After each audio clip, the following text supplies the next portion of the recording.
what are some of the top 3, 4 use cases you have for small and medium business owners in terms of challenges they face?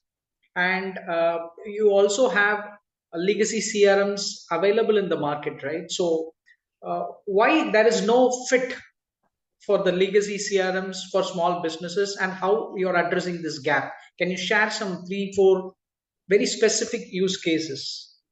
Yeah, see, one of the use cases is, how do you bring the data into the CRM without having to put BCC and things like that. So what we have is a sync with the email, so that all the emails get captured.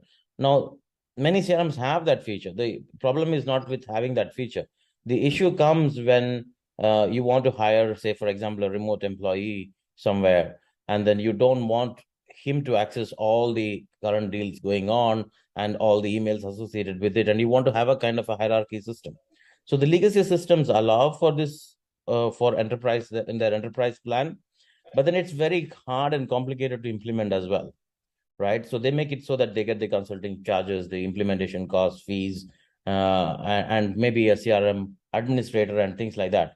What we have done is, and in small business CRMs where this hierarchy is not available, what happens is the CEO stops syncing his email, then the sales leader stops syncing his emails, and then eventually this becomes kind of an unused system, where that hierarchy view is not available. So what we have done is we have made it kind of super simple.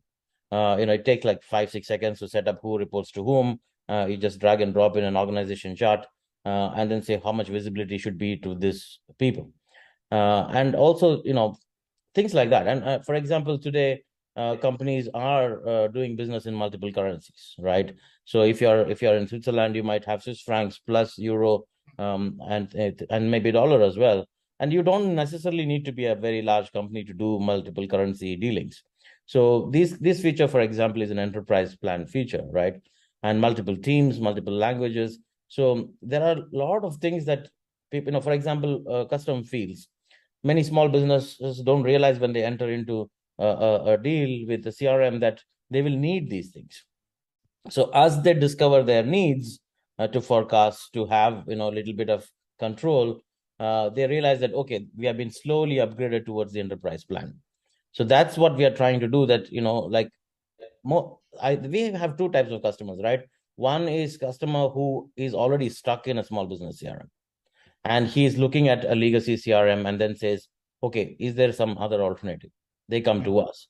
And second kind of customer is who has already done a business before, and he can instantly know that the game the other CRMs are playing is to try to upgrade you for features, not because your business has grown, but just because you want some extra features that are actually necessary and you did not know you need them when you started.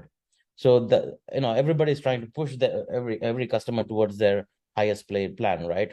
So, I would say when you look at the pricing page, don't look at the left side, look at the right side. That's where you're going to be ending up.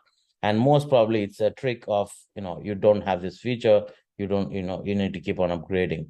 And eventually, even if you're a small company, you end up paying for the enterprise plan.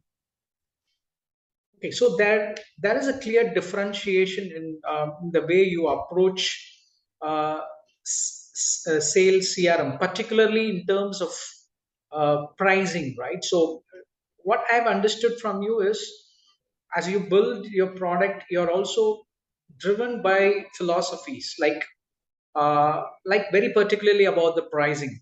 So you have brought in all the features which are available in the enterprise plans to the lower pricing plans, so that a small and medium enterprise, small and medium business owners and growing businesses, why not even an enterprise business with, can come down and use it. So you're just trying to play a role of say kind of Robin Hood and democratizing what's usually available for big enterprise companies to the mass market, right? That's what you're doing. Yeah, I mean, let's look at what is actually really happening in the market, right? Most of the CRMs, are actually targeted towards enterprise customers, right? And the small businesses are bycatch. They just get into the trap, thinking it's free, thinking it's cheap. And actually, these CRMs make most of their money from enterprise customers. So what does an enterprise customer do? Let's say, they go for a product like Salesforce, right? And they're highly customized. They're not going to rip it off and go with UPilot or something like that. So when the technology changes and something that is new that is coming in the market, they will say, oh, you want this feature, that's an add-on. Somebody else is building it as in my marketplace, you just buy it. And enterprises throw money at problem because they don't have the time, they don't have the decision making capacity and all that. So basically they go and buy this add-on. This is good. So what I've understood from your conversation, Sam, is basically you're trying to play the role of Robin Hood, right? So you're trying to bring down all the features which are usually available in the enterprise plans of the legacy CRMs and make it accessible to the mass market, right? The small, medium business and growing business. And that's your product philosophy, right? Yes. Yeah, I would give you a clear picture of what's actually happening in the market and what is our strategy.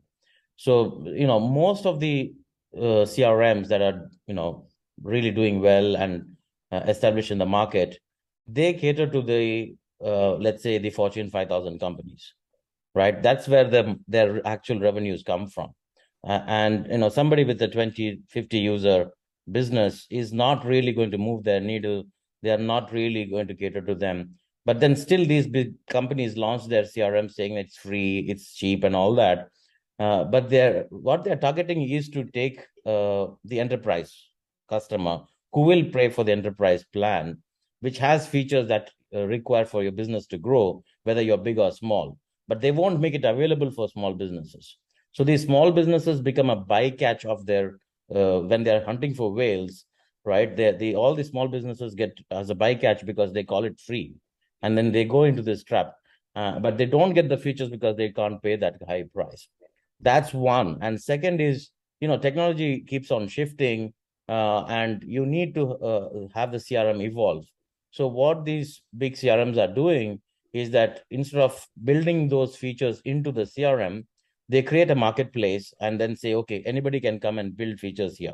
So you can easily build $100 million company on top of these marketplaces. So what happens is, okay, you want X feature, that's an add-on. So you pay for it.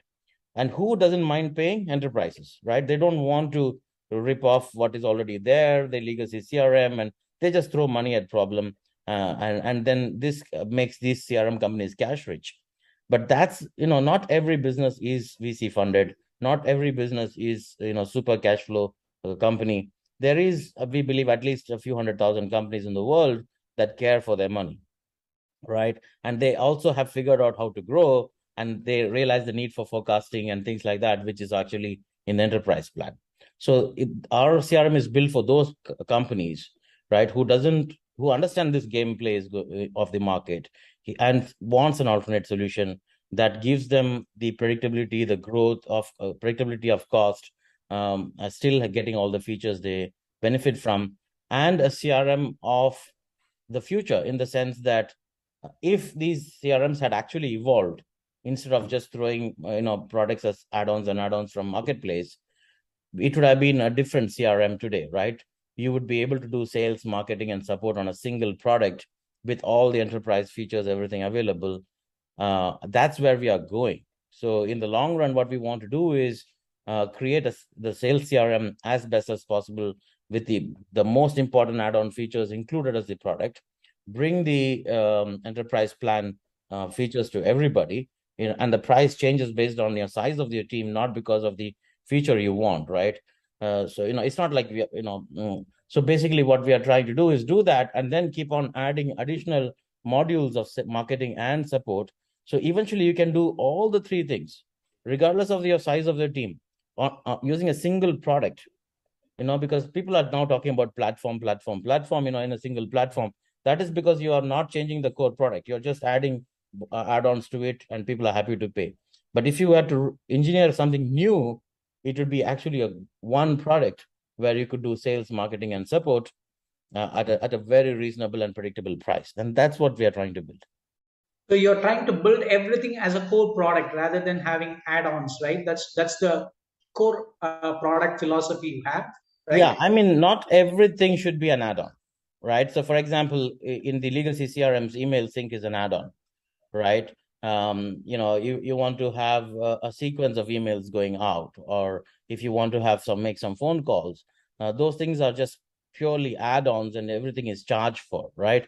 So that's another way of them trying to make money, and also they are leveraging the external development ecosystem so that they don't have to develop these features in the product, and their actual customers, the Fortune 5,000 companies, are willing to throw money at it, and that's what the dynamics of what is happening.